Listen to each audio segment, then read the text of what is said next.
जी अस्सलाम वालेकुम। उम्मीद है कि आप सब लोग खैरियत से होंगे। राना सनाउल्लाह साहब से एक प्रोग्राम में पूछा गया है कि वो परवेज खटक जिसके ऊपर आप इल्जाम लगाते थे और कहते थे कि इसको जेल में होना चाहिए, बीआरटी का इल्जाम, दीगर करप्शन के इल्जाम, बाकायदा राना साहब की वो शॉर्ट्स मौजूद हैं, वो उनके वीडियो क्लिप्स मौजूद हैं जहां पे वो मीडिया से बात करते हुए ये कह रहे हैं कि इमरान खान और परवेज खटक कितने करप्ट हैं और खैबर पख्तूनख्वा में किस किस्म की करप्शन हो रही है। लेकिन अब उसी परवेज खटक साहब को शहबाज शरीफ साहब ने अपनी काबीना में शामिल कर लिया। अब जब राना सनाउल्लाह साहब से पूछा गया तो वो ये कहते हैं जी वो काफी पुरानी बात है और अभी तक कोई इल्जाम साबित नहीं हुआ। अच्छा, दूसरी जानिब इख्तियार वली साहब जो है उनको शामिल नहीं किया गया, जो नून लीग के पुराने दरीना कारकुन है और जिनको वो इंतजार पंजोता साहब ने वो तो आपको याद है वो थप्पड़ वगैरह चल गए थे उसके अंदर, स्टूडियो के अंदर, सॉरी नईम हैदर पंजोता साहब के साथ उनकी वो जो लड़ाई शही हो गई थी। पर एनीवे उनको शामिल नहीं किया गया है। उनके हवाले से खबरें आ रही थी कि जी उन्होंने नून लीग को छोड़ दिया है, सोशल मीडिया पे ये सब कुछ चल रहा था, लेकिन मेरी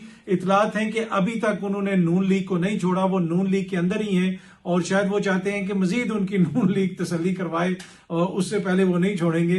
पर एनीवे इनके बहुत सारे लोग टीवी पे भी आके बात कर रहे हैं। एक और मैं क्लिप देख रहा था, वो भी किसी ने शेयर किया हुआ था, उसमें एक और इनके मोअज़्ज़िज़ रहनुमा इसी हवाले से बात कर रहे थे कि जी इख्तियार वली को क्यों नहीं काबीना में शामिल किया गया, उसको क्यों शामिल किया गया है। अगर आप सारा इस वक्त देखें, जो माहौल, मुल्क का माहौल देखें, दूसरी तरफ काबीना के अंदर तोसी देखें, तो आपको अंदाजा होगा कि इस हुकूमत के ऊपर एक वोट का भी बोझ नहीं है। मतलब होता है ना, जो वोट लेके आया होता है उसके ऊपर थोड़ा सा बोझ होता है कि अवाम क्या सोच रही है, मेरे कारकुन क्या सोचेंगे, आगे पीछे लोग क्या सोचेंगे, इनको वो इस किस्म की कोई परवाह ही नहीं है। अच्छा, ये बात इवन यूसुफ रजा गिलानी साहब के साहबजादे अली मूसा गिलानी साहब ने भी एक टीवी प्रोग्राम में कही। उन्होंने कहा कि जिस तरीके से ये लोग चला रहे हैं इस तरह तो लोग सोचेंगे अगर पहले ही आपके पास वजीर कानून है तो एक और वजीर कानून, ममलिकत बराए कानून बनाने की क्या जरूरत है, और इस तरह बहुत सारी बातें। पर एनीवे इस हुकूमत के ऊपर अवाम के वोट का बोझ तो है ही नहीं है, बहुत ज्यादा पॉपुलर इनके पास सपोर्ट है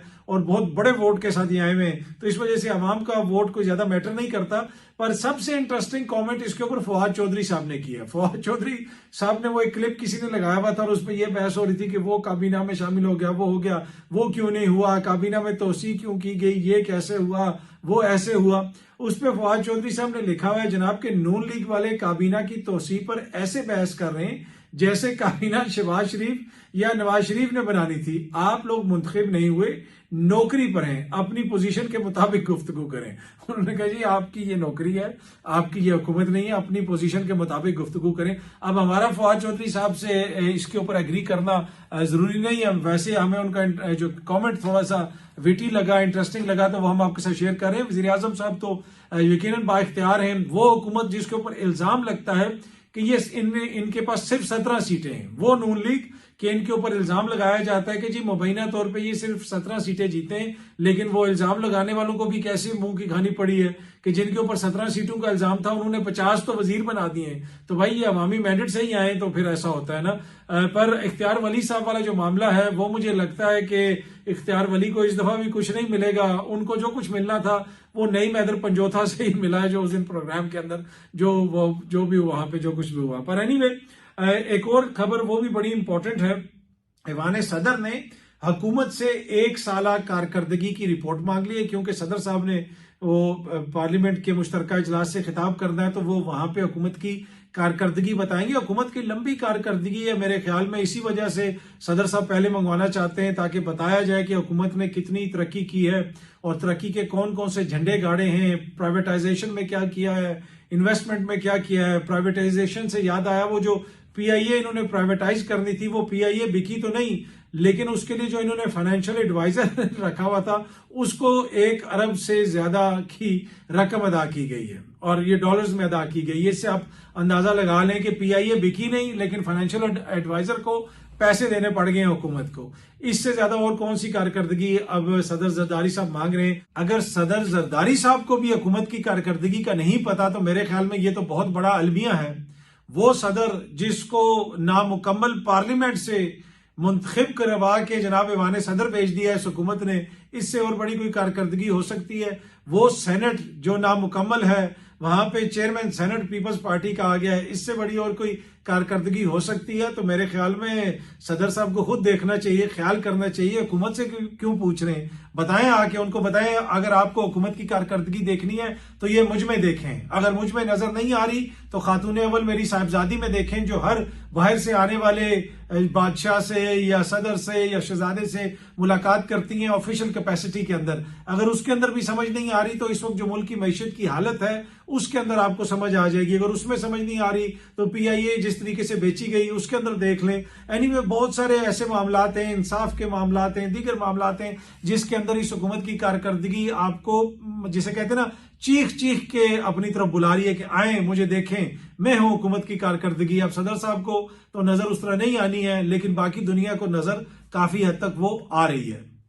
और कारकर्दगी सिर्फ बेसिक चीज नहीं होती, उम्मीद बहुत बड़ी चीज होती है। इस वक्त 25 करोड़ अवाम की जो उम्मीद है उसके हवाले से भी जनाब पहले बड़े खदशात थे, लोग ये कह रहे थे, बल्कि मेरे जैसे लोग भी कहते थे, मैंने भी कहा कि जनाब जो उम्मीद होती है उससे बड़ी कोई चीज नहीं होती। आप अगर किसी शख्स से उसकी उम्मीद छीन लें तो बुनियादी तौर पे आप उसको खत्म कर देते हैं। वो ऐसा ही होता है कि जैसे एक ऐसा शख्स या ऐसा जिस्म जिसके अंदर रूह नहीं है। उम्मीद के ऊपर दुनिया कायम है, उम्मीद के ऊपर आप सब कुछ करते हैं। अगर एक शख्स बिस्तरे मर्ग पे भी पड़ा हो, आप उसके पास जाएं, उसे कहें कि जनाब मैं आपको जो है ये दवाई देंगे या ये चीज देंगे तो आप उससे ठीक हो जाएंगे, तो उसको भी उम्मीद होगी, वो सब कुछ आपको दे देगा। तो जो मरने वाला, मरने के करीब शख्स हो या बिस्तरे मर्ग पे भी जो शख्स हो, वो आपको सब कुछ दे देगा, लेकिन जिंदा रहने की अपनी उम्मीद आपको नहीं देगा।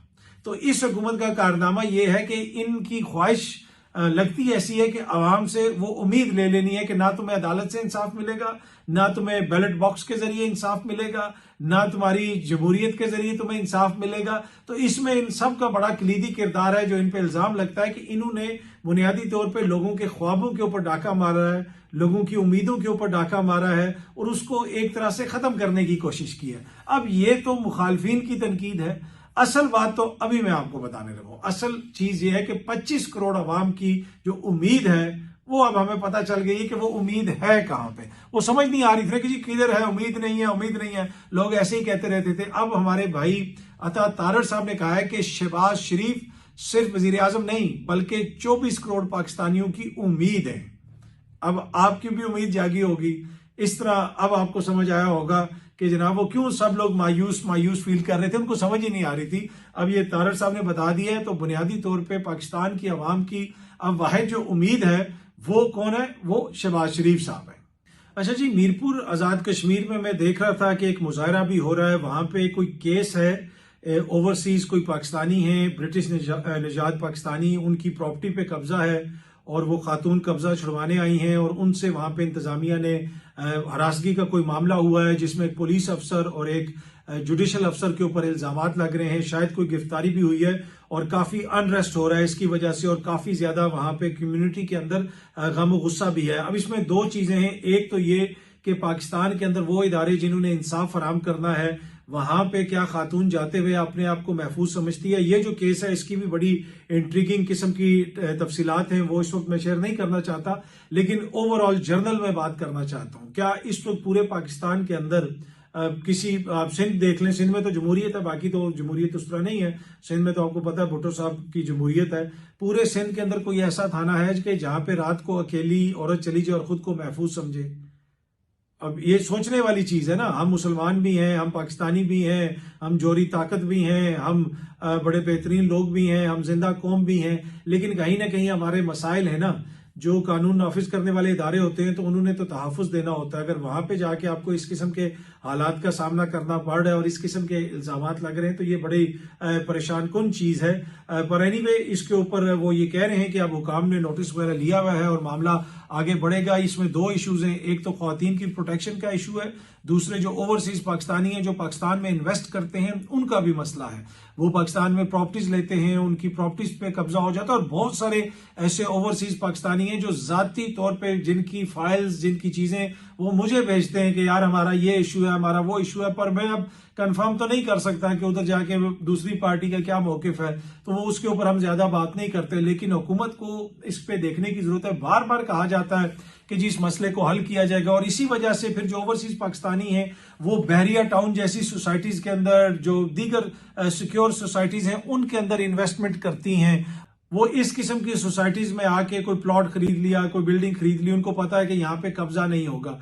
अब हमारी जो रियल स्टेट है उसकी क्या हालत है वो भी हमारे सामने है। पर एनीवे ये दोनों जो मामलात हैं इनके ऊपर देखने की जरूरत है। एक तो आजाद कश्मीर हुकूमत को देखने की जरूरत है, ये मीरपुर वाला जो वाकया है उसके क्या वजह बनी, क्यों ये वाकया पेश आया, जो भी उसमें मुलविस हैं उनसे पूछा जाए। और दूसरा ये जो इन जनरल ख्वातीन की प्रोटेक्शन हो जाए या ओवरसीज पाकिस्तानियों की यहाँ पे जो इन्वेस्टमेंट होती है, हम चाहते हैं कि ओवरसीज पाकिस्तानी यहाँ पे आए, अपने डॉलर लेके आए, यहाँ पे आके इन्वेस्ट करें। अगर पाकिस्तान की इकोनॉमी बेहतर होगी तो हम सब का फायदा है, ये किसी हुकूमत का फायदा तो नहीं है। हमारा पाकिस्तान है, हमारा मुल्क है, लेकिन जिस किस्म के हालात हैं वो आपके सामने हैं। एक दिन बैरिया टाउन बड़ी सेफ हेवन होता है इन्वेस्टमेंट के लिए, अगले दिन जनाब खबर आती है कि जी मलिक रियाज साहब के खिलाफ नोटिस जारी हो गए, ये हो गया वो हो गया। तो जिस तरीके से ये सारे मामला चल रहे हैं उसकी वजह से लगता ही है कि बहुत सारी इन्वेस्टमेंट जो यहाँ पे आती थी अब वो शायद कहीं और डाइवर्ट हो रही हो। और मैंने पहली दफा देखा जब मैं यूरोप में गया, बहुत सारे जो बरतानिया में रहने वाले पाकिस्तानी हैं जो सेकंड घर पाकिस्तान में बनाते थे, अगर आप उनको देखें तो वो तुर्की में घर खरीद रहे हैं। बहुत सारे ऐसे हैं जो पुर्तगाल में घर खरीद रहे हैं, स्पेन में घर खरीद रहे हैं, छोटे छोटे विलास खरीद रहे हैं। क्या हॉलीडेज के ऊपर इधर जाने के बजाय जनाब हम उधर जाया करें, और इधर आते हैं तो ठीक है इधर कहीं रिश्तेदार की तरफ रह लें, होटल में रह लें। क्या जरूरत है कि करोड़ों रुपए की आप जायदाद भी बनाएं और अगले साल जो आपने 1 लाख पाउंड लगाया है, अगले साल वो जब आप बेचेंगे तो वो आपको 50,000 पाउंड भी नहीं मिलेगा। पैसा इतनी ज्यादा उसकी कदर गिर जाती है। तो इन चीजों के ऊपर जरा गौर से हुकूमत को संजीदगी से गौर करने की जरूरत है। अच्छा जी, आखिर में थोड़ी सी बात कर लें ज़ेलेंस्की साहब की। वो जो पैंट शर्ट पहन के गए थे, टी शर्ट पहन के गए थे, अच्छा वो जाते हर जगह पे ऐसे हैं कि जैसे बंदूकें अभी वो आगे रख के आए हैं और फायरिंग उन्होंने छोड़ी, खत्म की और सीधी वो इधर पहुंच गए, 10 डाउनिंग स्ट्रीट पहुंच गए हैं, या वो ब्रसल्स पहुंच गए हैं, या फिर वो भी ओवल ऑफिस में पहुंच गए हैं। तो वो जो जिस तरीके से वहां पे पहुंचे हुए हैं, लगता है ऐसे है कि जैसे वो अभी अभी जंग से निकल के आए हैं। हालांकि वो एक दिन भी फ्रंट लाइन पे नहीं गया, वो कॉमेडियन है और जिस तरीके से उसने सारी चीज को हैंडल किया है, बहुत ज्यादा लोग उसके ऊपर क्रिटिसिज्म भी कर रहे हैं। वो वैसे इसराइल के भी बड़े करीब समझे जाते हैं और बहुत सारे इसराइली जो हैं वो हॉलीडेज के ऊपर जाते भी हैं यूक्रेन के अंदर, और इनका भी बड़ा रूहानी ताल्लुक है वहां से। पर एनीवे इनके ऊपर अब काफी ज्यादा तनकीद हो रही है। दूसरी अब सदर ट्रंप के ऊपर भी तनकीद हो रही है, जिस तरीके से ट्रंप ने उनके साथ डील किया, उनको बस चपेड़े नहीं मारी, बाकी तो कोई हालत छोड़ी नहीं ट्रंप ने उनके साथ। ये